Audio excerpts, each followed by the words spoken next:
One of the things that's happened over time is we've had a lot of questions within and among our own staff about specific exercises. One of them is the entire category of sidelying activities that are in the second edition CD of the PRI exercise CD. And the sidelying integrated activities are complex, and there's some great room for success with a patient, but there's also phenomenal room for failure on the patient's part if we as the coaches don't coach this adequately.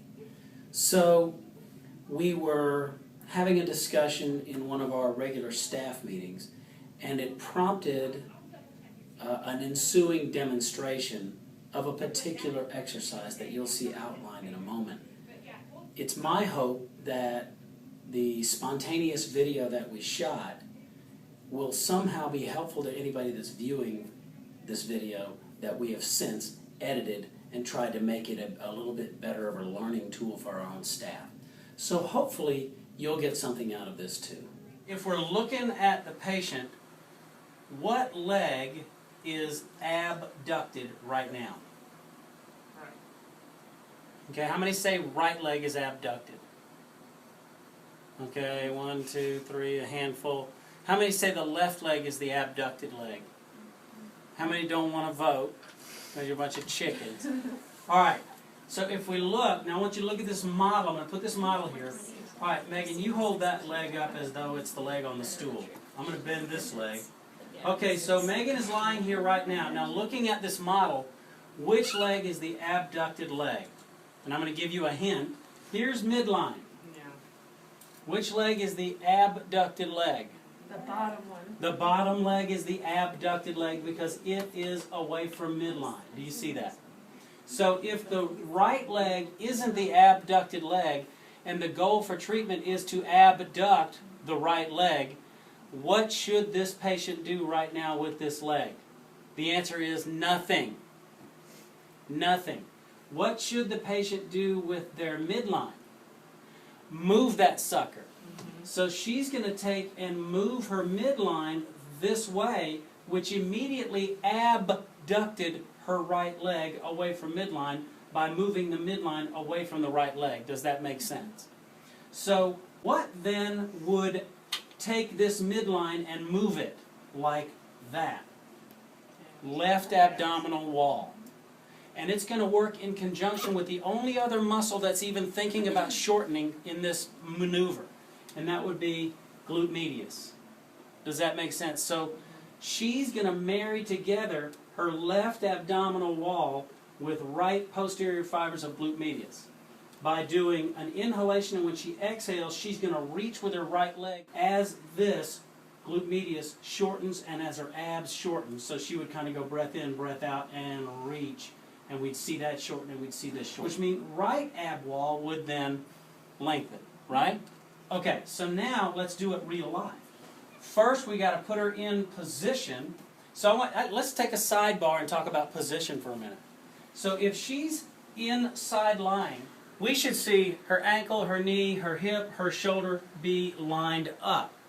But if she can actually be laying on the table and see her shin bone and her shoes, then we know she's flexed at the hip. Does that make sense? So she should almost feel like, your patient should feel like the leg is almost behind them. But that's how you are right now in standing.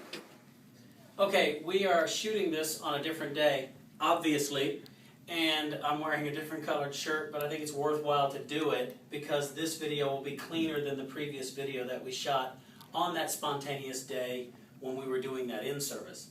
So in this video, what I was speaking to is if I am standing side view, in this position, most people aren't able to see anything except the front of their feet. I cannot see my shin bones right now when I look down. The problem is that most people cannot stand like this.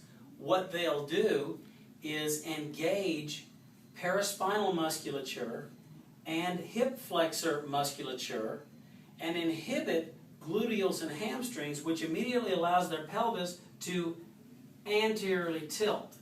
So this is the position they will assume. Well, immediately, everything that we desire is now inhibited and compromised. And everything that is something that we would not like to work so hard is now working hard. Paraspinals, calf muscle, quads, etc. And my rib cage is then pulling up and feeding the pattern. So the goal would be to get a patient out of this position and more into a neutral position. But in order for a patient to achieve something other than this forwardly rotated pelvis, what they then have to do is either A, get diaphragm down, posteriorly rotated pelvis, which they can't do, or B, stick their foot out in front of them, which they're never going to do. That doesn't work. So standing like this is immediately a compensatory activity for them. That's what I was trying to point out on that video. My hand is going underneath her shirt and her ab wall right here. Relax.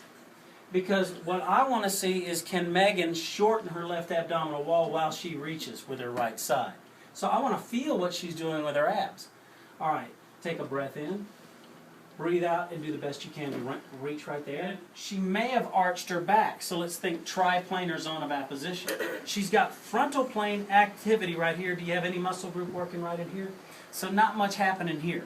All right, so what I want you to do is take a breath in, breathe out, and tuck in your left rib cage. Now, you didn't have to go up to tuck it, so relax. We're going to try that again. I want you to think I'm going back. I want to take my rib to my spine. So totally relax, relax everything. All right, breath in, breath out, frontal plane reach. Good job. Now, think sagittal plane. Breath in, breath out, tuck this towards your spine. So from the video camera's point of view, we should have seen that back flatten out just a touch. Feel like it did that? It looked like it did that. Any activity going on right here. All right, so now what I want you to do is reach a little more with your right hip that way, yeah, just like that. And now take this right foot and evert it like that and hold and see if you can start to find, there it is. So here's our connection now. With a pronated foot, we find glute medius with a triplanar zone of apposition ab wall. If she wants to abduct at this point, you can barely lift this leg. Right there, that's about all we're good for. It should be sizzle sitting. Okay, so now relax. That's the most important part of this activity.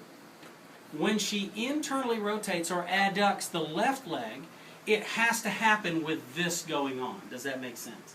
If she happens to get posterior capsule stretch in the process, hooray for her. If she needs that. But let's just say for a minute that she does need that. So now she does this reach. So go ahead and do your reach. We'll assume you have your triplanar zone. Now she's going to try to raise this knee, but when she does, let's say she jackknifes back. What caused her to jackknife back? The tight posterior capsule back here. Does that make sense? So she can't maintain left AFIR because the left AFIR that she has, she's barely got a hold of, and the minute she tries to put that femoral head in the socket, it throws her back because the posterior capsule is too tight to let her do it. And you may come to that conclusion in the middle of trying to deliver this exercise. That may then send you to this passive posterior capsule stretch activity that we just went over. Does that make sense? This is an integrated activity in the book, right? But we could break it down into a non-integrated activity just by having her do this half of it. Or by having her just do the reach without the lift, going ahead and pronating the foot, and then raising this knee a touch. Let's do that component of it, okay? All right, so breath in, breath out, and reach. And do your best to find our guy again if you can. Got it, good job. All right, let's do a little bit more triplanar here. So take a breath in, think sagittal plane, close that rib back. Ooh, that's awesome. Hold what you have, evert that foot, see if you can get a little bit more of our guy. Now you're not going to lift this leg at all. Just barely raise that. There you go, hold that. Do you have this guy? Do you happen to have some anterior fibers of glute med? That's the critical question. Does she have anterior fibers of glute med on the left side? That's the law. So that puts her in her socket on the left with triplanar zone. So she's got the big three on the left side. Left abs, left anterior glute med, left adductor, and she's got the bonus 4 right posterior glute med. Go ahead for grins, lift the leg. she's actually doing the exercise right now. Take a breath and blow out and hold, and then she'd hold for 5, 4, 3, 2, 1. Take a breath, blow out and hold, and she'd do another 5, 4, 3, 2, 1. Last breath in, take a break. The only thing we didn't take into account was her head position. Could have been a little bit better than it was. But that's kind of the gist. She did the whole thing, but it could have just been this side. If she starts to throw herself back, then just act like you're going to lift the leg, but don't actually lift it. And just feel those two muscles, because that's more important. I'm hoping that after you've seen this video, that you got something out of it. But, you know, we do the best we can on these in-services. And as I said, the video itself was very spontaneous. And so my webmaster and I did our best to do some edits to make it something that was worthwhile to watch. But if you found that there were things lacking, please feel free to contact the Posture Restoration Institute, or you can contact the Cantrell Center. You can find us online, and maybe we can take a minute and further answer your questions. So hopefully it did the trick. Good luck with what you're doing in your practices.